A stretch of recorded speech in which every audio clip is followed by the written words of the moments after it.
What's good with YouTube? You already know. Big Flocka with a convict's perspective. I'm gonna smash, dash, slide on through with a little bit of energy.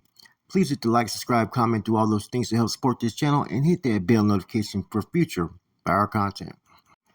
Now we're going to discuss a very controversial subject, right? It's the killing of Fred Charles Castillo Jr.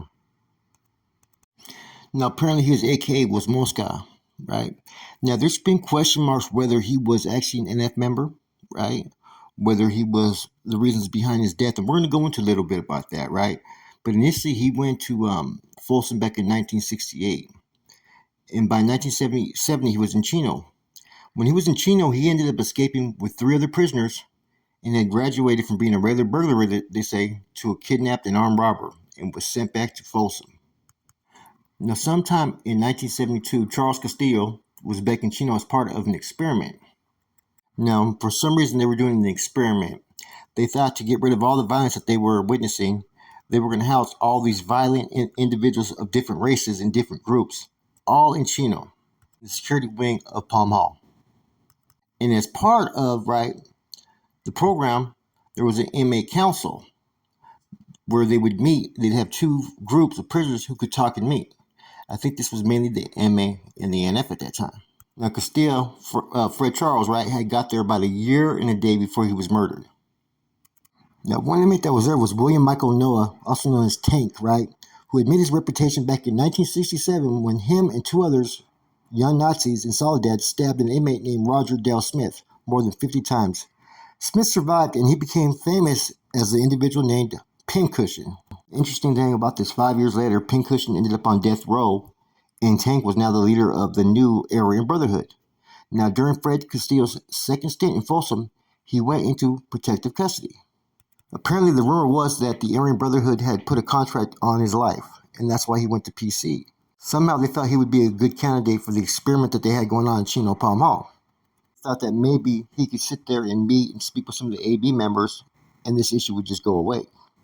In any event, Fred Castillo got there in February of 1972 and was murdered by April of 1972. 2 white inmates were apprehended and placed in Cypress Hall, another security unit in Chino. Donald Ray Hale and Fred Steve Medring. This was for them to await trial in the murder of Fred Castillo. Now, apparently the trial was set for October of 1972, The prosecution had 9 inmates from the protective custody group in Palm Hall that were prepared to take the stand against them. The inmates said that they wouldn't testify if their names were mentioned and their face shown, so they requested a gag order from the courts. The courts complied. Now, several witnesses describe how they saw Medring and Hale stab Fred Castillo, and how a fight broke out after the killing between Fred Medring and other inmates. A handful of prison officials testified about the physical evidence, homemade knives, bloody clothes, in the case and how they broke up the fight between Fred Medring and other inmates. The judge refused to extend his gag order to 2 surprise witnesses, and that prosecution had dug up inmates Stanley Scotty Walker and Louis Pettyjohn. Stanley Scotty Walker testified how he, by chance, overheard a secret meeting between Fred Medring, Donald Hale, Tank Noah, Robert Griffin, Charles Charlie Tuna Gibbs, and that Walker heard a voice he couldn't recognize say, "We have to get him now, before he leaves, and worry about the other one when he gets to where he's going." Walker also testified that on the day of the killing, Medring and Griffin came to him, and Griffin warned him to leave his cell because they were going to hit Fred. Now, you also had inmate Louis Pettyjohn, who testified that he was in Cypress Hall and had overheard Medring and Hale brag about killing Castillo in a conversation with inmates Robert Dita Medina and Stephen Chief Tabby. Said both these men were enjoying it, that they wanted to keep on going on, and that it was like leading the sheep to slaughter, is what was said in this individual's testimony. Now, apparently, it had been a contract killing for the Aryan Brotherhood, and Medring expected they would go free because they had all the names of the witnesses. And if they couldn't get to the witnesses, they could get to their families. This is exactly what Pettyjohn told in testimonies and correctional officers, that he had to be removed because he feared for his life from Medring and Hale, based upon the conversations that he had allegedly heard. And he clearly said that his family was threatened as well. Now, apparently, to this individual, Louis Petitjean, he testified that there was another attempt in Folsom on Fred Castillo's life. Petitjean had been celled between inmates Edward Vaughn and Ronald Lancaster, and was one day asked by Vaughn to give Lancaster an object wrapped in a newspaper. Shortly before, the two inmates jumped a guard and at knife point stole the keys to Castillo's cell.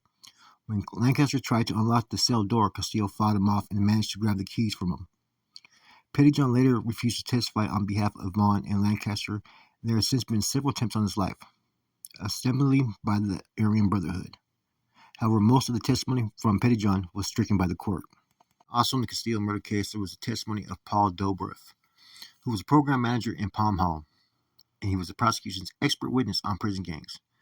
According to Dobrev, several underground groups operate in California prisons, named Aryan Brotherhood, El Paso, Texas Group, National Socialist Party, Hells Angels, Mexican Mafia, New Family, Aryan Warriors, Venceremos, San Antonio, Texas Group, and American Nazi Party, and several motorcycle clubs.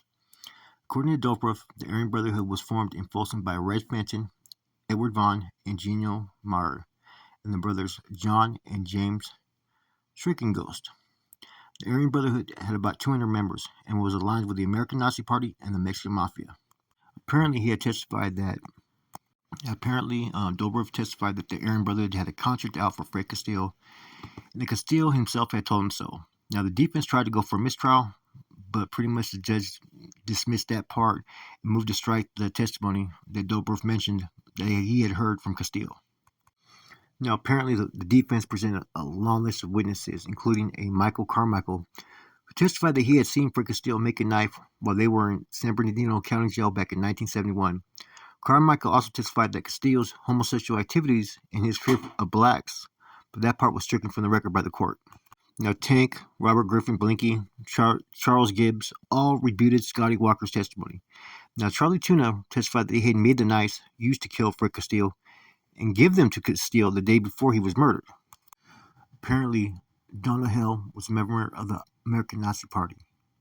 The Aryan Brotherhood and the Mexican Mafia were thought to exist by the prison system, but Gibbs had no concrete knowledge of either of these organizations.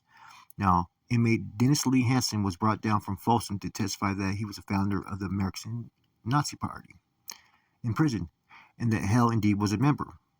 Hansen strongly denied that the party was a violent organization. Tank Noah and inmate Nick Velasquez both gave alibis to Fred Menderin and Donald Hale. Noah testified that he didn't know if the Aryan Brotherhood existed, but couldn't really explain why both he and Menderin had an AB tattoo on their neck.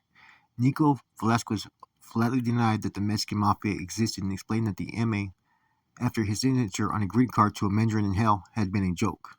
Both Dita Medina and Chief Tabitite both rebuted Louis Petitjean's testimony. The alleged conversation with Menderin in Hell had never taken place.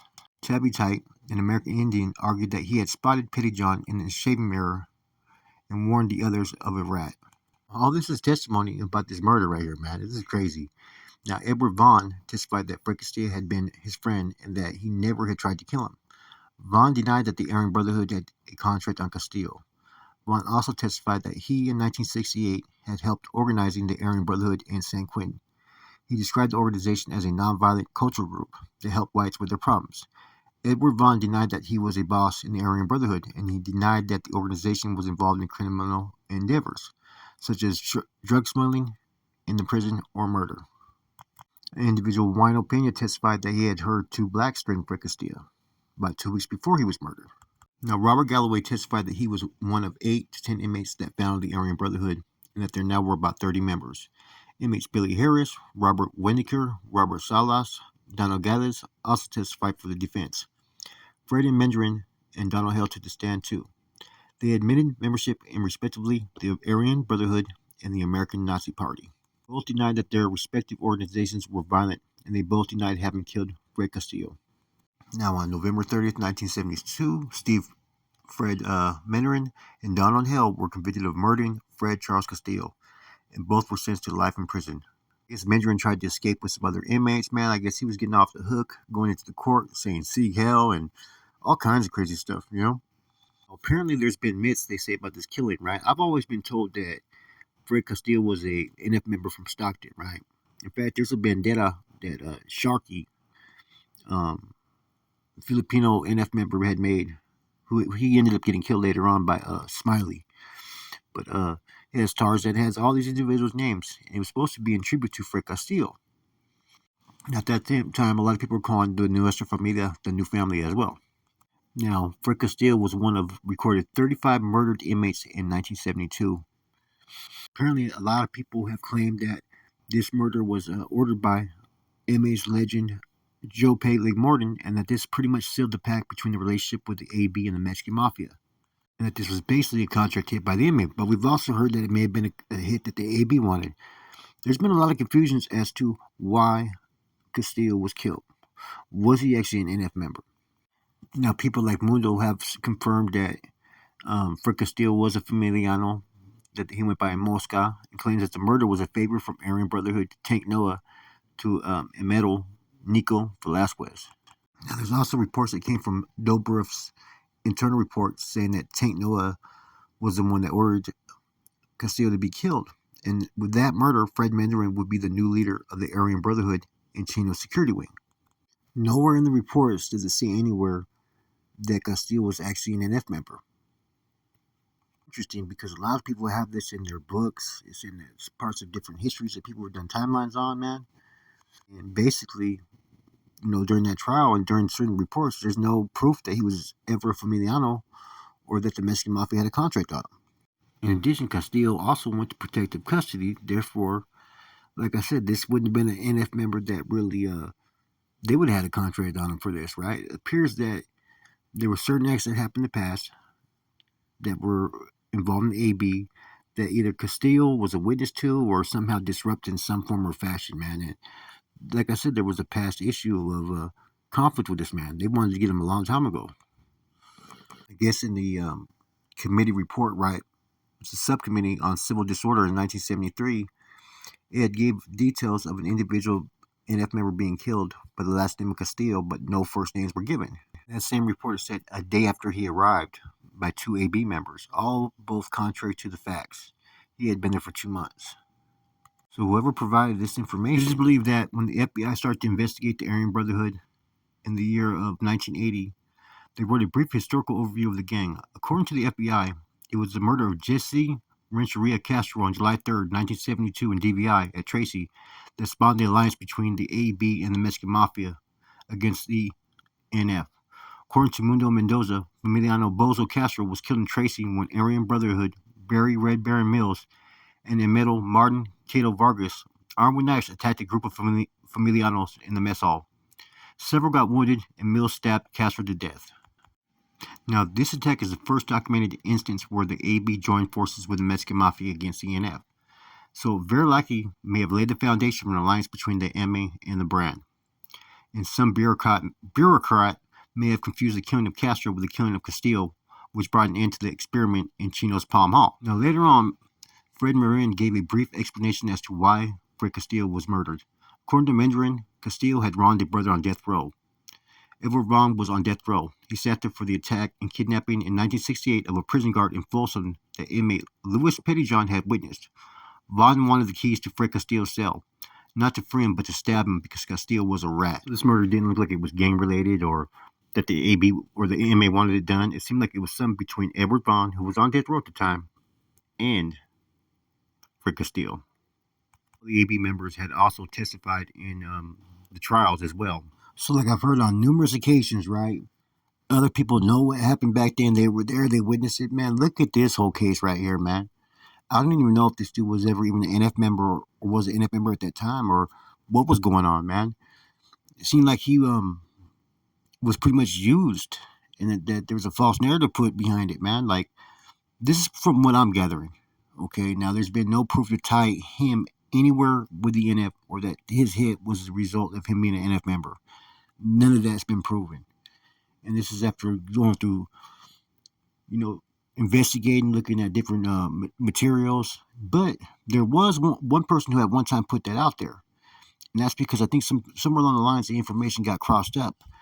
Like I was told by Fig one time that there's always been situations where people's names have been put out there, and there's also someone with the same name, right? They didn't have the cross-check system like they did back like today. So there was times where someone get hit because they had the same name as somebody else. Now there is that bandana though, and some say that was in honor of Fred Castillo, right? But it also could have been in honor of Bozo. Like I said, there was a lot of NF members that got killed at that time, and it's real easy for them to sit there and cross the paperwork or put out false information. Like I said before, even though people say, "Oh, there's been dropouts and this and that," well, there's been a lot of information that hasn't been put out there from some of the debriefing reports. Some corroborated, some not. There's some stuff that even when these guys defected, they didn't tell all. You know, so I wouldn't be surprised that, like I said, if some of these killings that have been reported, just like this one, maybe have false information. Maybe there was a reason why they wanted this information put out there. I don't know. It's kind of interesting that, this is a detailed account, and the AB was deeply involved in this incident. Not so much the inmate. The inmate members did go in to testify as far as on behalf of the AB members that were being tried, or the one AB member, excuse me. But in any event, like I said, the reason why years later one of the suspects said that they killed him was because he had disrespected and wronged somebody that was on death row. Because if he was really an NF and he was really a target of the MA or Joe Peleg Morgan, like we've always been taught, there was a couple MA members there that could have got him. They wouldn't have let the AB do it. They could have handled that on their own, which is what would have been preferred on their end. I do think that's one thing Figgy used to talk about that he had issues with. That even if, this was personal or whatnot, you know, the MA should never let the AB, deal with Rasa on their own, which I kind of agree with. Anyways, this is an interesting spill, man. So, yeah, do a little bit of research on this, man. Like some of the names I mentioned, that Vaughn individual was really one of the strong founders of the AB. Anyways, I hope you guys enjoyed this. I'm gonna do a little bit more research, man. I'm gonna try to find the connection that if Fred Castillo was actually an NF member, because he could have been a dropout by then. Who knows? Like I said, anytime I get information that comes from people who are not NF, I have to question it because sometimes they're going to put biased information out there or they're going to put their own narrative, what they think. That's it. Boy Flacco, Compass Perspective. I'm gone.